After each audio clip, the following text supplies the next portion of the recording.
அன்பர்களுக்கு வணக்கம். மீன ராசி அன்பர்களே, நீங்கள் குரு பகவானை ராசி அதிபதியாக கொண்டவர்கள். யாருக்கும் எந்த வகையிலும் தீமை நினைக்காத நல்ல மனம் கொண்டவர்கள். உங்கள் பணிகளில் மட்டுமே முழு கவனம் செலுத்தி நிதானத்துடனும் பொறுமையுடனும் செயல்பட்டு காரியங்களை சிறப்பாக முடிப்பீர்கள். இந்த டிசம்பர் மாதத்தில் உங்களுக்கு சில நல்ல வாய்ப்புகள் அமைய உள்ளன. கடன் பிரச்சனைகளிலிருந்து மீண்டு வரவும் சுப காரியங்களை நடத்தவும் சாதகமான அமைப்பு உள்ளது. இந்த மாதம் முழுவதும் எச்சரிக்கையோடு செயல்பட்டால் நீங்கள் பெரும்பாலும் நன்மைகளை பெறலாம். மீன ராசியில் பூரட்டாதி 4ஆம் பாதம், உத்திராட்டாதி, ரேவதி ஆகிய 3 நட்சத்திரங்கள் உள்ளன. சந்திரன் உங்கள் ராசியில் உள்ளார். பஞ்சமஸ்தானம் 5ஆம் இடம் குரு பகவான் வக்ர இயக்கத்தில் உள்ளார். ரணருண ரோகஸ்தானம் 6ஆம் இடம் கேது பகவான் உள்ளார். அஷ்டமஸ்தானம் 8ஆம் இடம் புதன் உள்ளார். பாக்கியஸ்தானம் 9ஆம் இடம் சூரியன், செவ்வாய், சுக்கிரன் ஆகிய 3 கிரகங்களும் ஒரு சேர உள்ளன. அயன சயன போகஸ்தானம் 12ஆம் இடம் சனி பகவான் ராகுவுடன் இணைந்துள்ளார். கடந்த கால நெருக்கடிகளிலிருந்து மீண்டு நல்ல ஒரு மேன்மையை இப்போது அடைய போகிறீர்கள். தொழில் வியாபாரம் இரண்டும் நல்லபடியாக இருக்கும். இந்த மாதம் உங்களுக்கு பணவரவு அதிகரிக்கக்கூடிய யோகம் அமைந்திருக்கிறது. கடன் பிரச்சனையிலிருந்து மீண்டு வரலாம். பழைய பாக்கிகள் வசூலாகும் வாய்ப்பு இருப்பதால் உங்கள் நிதிநிலை உயரும். கஷ்டமில்லா வாழ்க்கை, சுக வாழ்க்கை இப்போது உங்களுக்கு பிறக்கும் என்று கூட சொல்லலாம். இந்த மாதம் முழுவதும் உடல் சோர்வு மற்றும் அலைச்சல் சற்று கூடுதலாக இருக்கலாம். ஆனால் அதை பொருட்படுத்தாமல் உங்கள் பணிகளில் கவனம் செலுத்துவது அவசியம். மன வலிமை அதிகரிக்கும், தன்னம்பிக்கை உயரும், தைரியமாக எந்த ஒரு விஷயத்தையும் செய்வீர்கள். நீங்கள் முன்பு செய்த நன்மைக்காகவும் நல்ல செயலுக்காகவும் அதற்கான அங்கீகாரம், பாராட்டு இப்போது கிடைக்கும். கோபம் மற்றும் வாக்குவாதம், வீண் கவலை, வீண் வாக்குவாதம் வரலாம். நண்பர்கள், உறவினர்கள், குடும்ப உறுப்பினர்கள் என யாரிடமும் தேவையில்லாமல் சண்டை சச்சரவுகளில் ஈடுபடாமல் வீண் வாக்குவாதம் செய்வதை தவிர்த்து ஒதுங்கி போவது நல்லது.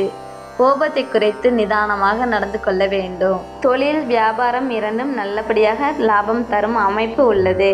தொழில் வியாபார விரிவாக்கம் செய்யக்கூடிய அமைப்பு கிடைக்கும். அதற்குரிய பணப்பிரச்சனையும் தீரும். தக்க சமயத்தில் பண உதவி கிடைக்கும். உங்கள் செயல்திறமையின் மூலம் கடினமான பணிகளை கூட சிறப்பாகவும் எளிமையாகவும் செய்து முடித்து பாராட்டுகளை பெறுவீர்கள். வேலை அதிகமாக இருந்தாலும் சிறப்பாய் செயலாற்றினால் அதற்கு ஏற்ற அங்கீகாரம் உங்களுக்கு கிடைக்கும். அரசாங்கம் மூலம் உங்களுக்கு கிடைக்க வேண்டிய சாதகமான காரியங்கள் இந்த மாதம் பலனளிக்கும். எதிர்காலத்திற்காக சேமிக்க தொடங்குங்கள். இது பிற்காலத்தில் பண விஷயத்தில் பற்றாக்குறை வராமல் காத்துக்கொள்ளும். அரசியல் துறையில் இருப்பவர்கள் தங்கள் பணிகளை சிறப்பாக செய்யுங்கள். எதிர்பார்த்த பண வரவும் உதவியும் வந்து சேரும். கலைத்துறையில் இருப்பவர்கள் நட்புறவில் நிதானத்தை கடைபிடித்தால் நல்லது. உங்கள் வீட்டில் சுபகாரியம் நடப்பதற்கு வாய்ப்புள்ளது. திருமண முயற்சியில் இருந்தவர்களுக்கு சாதகமான பலன்கள் கிடைக்கப் போகிறது. கணவன் மனைவிக்கிடையே நெருக்கம் அதிகரிக்கும். விருந்தினர்களின் வருகையும் இருக்கும். உங்கள் செயல்களுக்கு குடும்பத்தினரின் ஒத்துழைப்பும் பக்கபலமாக அமையும். பெண்களுக்கு நீண்ட நாட்களாக இழுபறியாக இருந்து வந்த பிரச்சனைகள் தீரும். மனதில் ஆறுதல்கள் வரும். எதிர்ப்புகள் காணாமல் போகும். ஒரு சில மீனராசி அன்பர்களுக்கு ஆடை ஆபரணம் சேர்க்கை உண்டாகும். கல்வியில் வெற்றி நிலை காணப்படுகிறது. கடினமாக படித்து கூடுதல் நேரம் ஒதுக்கினால் நல்ல மதிப்பெண்களை பெறலாம். மாணவ மாணவிகளுக்கு இப்போது விளையாட்டில் அதிக ஆர்வம் வரும். விளையாட்டு போட்டிகளில் பங்கு பெறும் பொழுது வெற்றி பெறக்கூடிய யோகம் உண்டாகும். குரு பகவானை ராசி அதிபதியாக கொண்ட நீங்கள் வியாழக்கிழமையில் சிவபெருமான் வழிபாடு செய்து வருவதால் நன்மைகளையும் நல்ல உயர்வுகளையும் பெற முடியும்.